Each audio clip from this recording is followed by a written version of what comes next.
Hello guys, welcome back to our channel. Episode ആരംഭിക്കുമ്പോൾ കാണിക്കുന്നത് സൂര്യമംഗലം തറവാടാണ്. എനിക്ക് വീട്ടിലേക്ക് പോകണമെന്ന് പറഞ്ഞ് വാശി പിടിക്കുകയാണ് രാധമ്മ. ഇവിടെ നിന്ന് 50 കിലോമീറ്ററോളം ഉണ്ട് വീട്ടിലേക്ക് പോകാൻ. ഇത് നിങ്ങളുടെ വീടാണല്ലോ, അതുകൊണ്ട് നിങ്ങൾ എന്താണെങ്കിലും ഇങ്ങനെ തന്നെ പറയൂ എന്ന് രാധമ്മ പറയുമ്പോൾ വേണു രാധമ്മയോട് ദേഷ്യപ്പെട്ടുകൊണ്ട് അകത്തേക്ക് പോകുന്നതാണ് കാണിക്കുന്നത്. പിന്നീട് കാണിക്കുന്നത് കൊച്ചമണിയും ജയനും പ്രിയയും കൂടി ഒന്നിച്ചിരിക്കുന്നതാണ്. ഏതോ കാട്ടുപൂവിന്റെ മണം വരുന്നുണ്ടെന്ന് പ്രിയ പറയുമ്പോൾ അത് കാട്ടുപൂവല്ലെന്നും പാലപ്പൂവിന്റെ മണമാണെന്നും പാല പൂത്തിട്ടുണ്ടെങ്കിൽ അന്ന് രാത്രി തന്നെ യക്ഷി ഇറങ്ങുമെന്നും കൊച്ചമണി പറയുമ്പോൾ പേടിയോടെ ചുറ്റും നോക്കുകയാണ് ജയനും പ്രിയയും. ശരിക്കും പ്രേതങ്ങളൊക്കെ ഉണ്ടോ, ഇതൊക്കെ ചുമ്മാ പറയുന്നതല്ലേ എന്ന് പ്രിയ പറയുമ്പോൾ കൊച്ചമണി പറയുകയാണ്, അങ്ങനെയല്ല, എനിക്ക് ഒരിക്കലുണ്ടായ അനുഭവം ഞാൻ നിങ്ങളോട് പറയാം. ഒരു ദിവസം രാത്രി ഞാൻ ട്രെയിൻ ഇറങ്ങി വീട്ടിലേക്ക് നടക്കുകയായിരുന്നു. കൂറ്റിയിരുട്ട്, ശബ്ദമൊന്നുമില്ല. ഉടനെ എന്റെ ഒരു വശത്തുനിന്ന് ഒരു ചോദ്യം കേൾക്കുന്നു ഞാൻ, ചുണ്ണാമ്പുണ്ടോ ചേച്ചിയെന്ന്. ഞാൻ നോക്കിയപ്പോഴേ ഒരു വടലയക്ഷി. പിന്നെ ഈ കോവിലകം മുഴുവൻ മൂത്ത് നരച്ച് ചത്ത ആത്മാക്കളായിരിക്കും. ഉറങ്ങാൻ പറ്റില്ല, ചൂരിലും ഉണ്ടാകും അടിമേടിക്കാൻ പോകുന്നത്. പെട്ടെന്ന് കാറ്റുകൊണ്ട് ജനലടയുന്ന ശബ്ദം കേട്ട് മൂന്നുപേരും ഒരുപോലെ അലറുന്നതാണ് കാണിക്കുന്നത്. അമ്മയ്ക്ക് പേടിയില്ലെന്ന് പറഞ്ഞിട്ട് അത് പിന്നെ ശബ്ദം കേട്ട ആരാണെങ്കിലും പേടിക്കില്ലേ എന്ന് കൊച്ചമ്മണി ചോദിക്കുന്നു. അമ്മയോട് ഞാനൊരു കാര്യം പറഞ്ഞേക്കാം, ഇത് ഒരു അന്തസ്സുള്ള കോവിലകമാ, നാണക്കേടുണ്ടാക്കരുത്. പിന്നീട് കാണിക്കുന്നത് പ്രതാപനെയും വേണുവിനെയും അവിടുത്തെ കാര്യസ്ഥനെയുമാണ്. പ്രതാപവർമ്മ സാറിന്റെ കൂട്ടുകാരൻ ജഗന്നാഥൻ സാറിനെ കണ്ടിട്ട് ഒരുപാട് നാളായി, അദ്ദേഹം എവിടെയാണെന്ന് കാര്യസ്ഥൻ ചോദിക്കുമ്പോൾ അതെനിക്കറിയില്ലെന്ന് പ്രതാപനും വേണുവും പറയുന്നു. ജഗന്നാഥൻ എന്ന് പറയുന്ന ആളുടെ പേര് കേട്ടിട്ട് എന്റെ അച്ഛൻ എന്താ ഇത്രയും ടെൻഷൻ അടിക്കുന്നത് എന്ന് ആലോചിക്കുകയാണ് അതുവഴി വന്ന രാജു. തുടർന്ന് അവർ രണ്ടുപേരും അവിടെ നിന്ന് പോയതിനു ശേഷം രാജു വേണുവിന്റെ അടുത്തേക്ക് ചെല്ലുകയാണ്. അച്ഛാ, എനിക്കൊരു സംശയം, ആരാ ഈ ജഗന്നാഥൻ? ഇത് കേൾക്കുന്ന വേണു ഒന്നും മിണ്ടാതെ അവിടെ നിന്ന് പോകുന്നതാണ് കാണിക്കുന്നത്. ഇതെല്ലാം കണ്ട് സംശയത്തോടെ നിൽക്കുകയാണ് രാജു. പിന്നീട് കാണിക്കുന്നത് തറവാടിന്റെ അകം മുഴുവൻ നടക്കുന്ന അംബികയാണ്. പെട്ടെന്ന് തന്നെ അംബികയുടെ ഫോൺ റിങ് ചെയ്യുകയാണ്. ഞെട്ടലോടെ തന്റെ ഫോണിലേക്ക് നോക്കുന്ന അംബികയാണ് കാണിക്കുന്നത്. അമ്മേ, എന്താ വിശേഷമെന്ന് ദീപക് ചോദിക്കുമ്പോൾ ഞാൻ നിന്റെ വിളി പ്രതീക്ഷിച്ചിരിക്കുകയായിരുന്നെന്നും, എടാ, ഈ സൂര്യമംഗലം തറവാടിന്റെ എല്ലാവിധ അവകാശങ്ങളും ആ സരസ്വതി രാജുവിനെ ഏൽപ്പിച്ചു.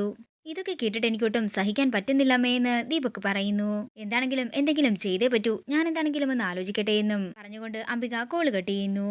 പിന്നീട് കാണിക്കുന്നത് സരസ്വതി തമ്പുരാട്ടിയും ഋതികയുമാണ്. സരസ്വതിയുടെ മടിയിൽ കിടക്കുകയാണ് ഋതിക. അമ്മാമ്മ, മോളോടൊരു കാര്യം ചോദിക്കട്ടെ, തറവാടിന്റെ അവകാശം രാജുവിന് കൊടുത്തതില് മോൾക്ക് സന്തോഷമാണോ? അതെന്താ അമ്മാമ്മേ അങ്ങനെ ഒരു ചോദ്യം? എന്റെ രാജുവിന് എന്തു കൊടുത്താലും സന്തോഷം എനിക്ക് തന്നെയല്ലേ? ഇത് കേൾക്കുന്ന സരസ്വതി പറയുകയാണ്, എന്റെ മോൾക്ക് സന്തോഷം ഉണ്ടാകാൻ വേണ്ടി തന്നെയാ ഞാൻ അതെല്ലാം അന്നേരം പറഞ്ഞത്. ഇനി അതെല്ലാം രജിസ്റ്റർ ചെയ്യണമെന്നും സരസ്വതി പറയുമ്പോ ഋതിക പറയുകയാണ്, രാജു എനിക്ക് ദൈവം തന്നെയാ അമ്മാമ്മേ. ചിലപ്പോ തോന്നും രാജുവിനെ ഒന്ന് തൊഴുതു നിന്നാലോ എന്ന്. ഇത് കേൾക്കുന്ന സരസ്വതി പറയുകയാണ്, അപ്പോ പ്രേമവും മണ്ണാങ്കട്ടയും ഒന്നുമല്ലായിരുന്നു, ഇതിന്റെ പേരാണ് ദേവരാഗം. ഇത് കേൾക്കുന്ന ഋതിക പറയുകയാണ്, രാജുവാണ് അമ്മാമേ എന്റെ ലോകം. അതേസമയം ഇതെല്ലാം പുറത്തുനിന്ന് കേട്ടുകൊണ്ട് നിൽക്കുകയാണ് രാജു. തുടർന്ന് രാജു മുറിയിലേക്ക് ചെല്ലുകയാണ്. അമ്മാമേ, ഞാനൊരു കാര്യം ചോദിച്ചാൽ എന്നോട് ദേഷ്യം തോന്നുമോ? എന്റെ കൊച്ചുമോനോട് എനിക്കെന്തിനാ ദേഷ്യമെന്ന് സരസ്വതി ചോദിക്കുമ്പോൾ എനിക്ക് ഋതിക മേഡത്തിന്റെ അമ്മയെക്കുറിച്ച് അറിഞ്ഞാൽ കൊള്ളാമായിരുന്നെന്ന് രാജു പറയുന്നു. എന്നെങ്കിലും നിങ്ങളിത് ചോദിക്കുമെന്ന് എനിക്കറിയായിരുന്നു, എന്നാണെങ്കിലും നിങ്ങൾ അറിയേണ്ടതല്ലേ, ഞാൻ പറയാമെന്ന് പറഞ്ഞ് സരസ്വതി പറയാൻ ആരംഭിക്കുന്നു. എന്റെ ഭർത്താവിന്റെ സുഹൃത്തിന്റെ മകനായിരുന്നു ഇവളുടെ അച്ഛൻ പ്രതാപവർമ്മ. ഒരേ കോവിലകത്തെ അംഗങ്ങളായിരുന്നു പ്രതാപനും അംബികയും ശേഖരനും. നിന്നെ എങ്ങനെ പ്രതാപൻ സ്നേഹിക്കുന്നു അതേപോലെ തന്നെയായിരുന്നു എന്റെ ഭർത്താവിന് പ്രതാപൻ. എന്നാൽ ഞങ്ങളുടെ ഏക മകൾ പത്മാവതി വലിയ വലിയ കഴിവുകളുള്ള കലാകാരിയായിരുന്നു. പ്രതാപനും പത്മയും തമ്മിൽ പ്രണയത്തിലായത് ഞാൻ അറിഞ്ഞില്ല. അന്നത്തെ കാലത്ത് എനിക്കത് അംഗീകരിക്കാനും സാധിക്കില്ലായിരുന്നു. ഒടുവിൽ പലരും പറഞ്ഞ് ഞാൻ അവരുടെ പ്രണയം അറിഞ്ഞു. ഞാൻ ഈ പ്രണയത്തെ എതിർത്തു. അന്ന് പത്മയുടെ അച്ഛൻ പാലസിലായിരുന്നു. ആ സമയത്താണ് ആ സംഭവം നടന്നത്. പ്രതാപനും പത്മാവതിയും കൂടി വിവാഹം കഴിച്ച് തറവാട്ടിലേക്ക് എത്തി.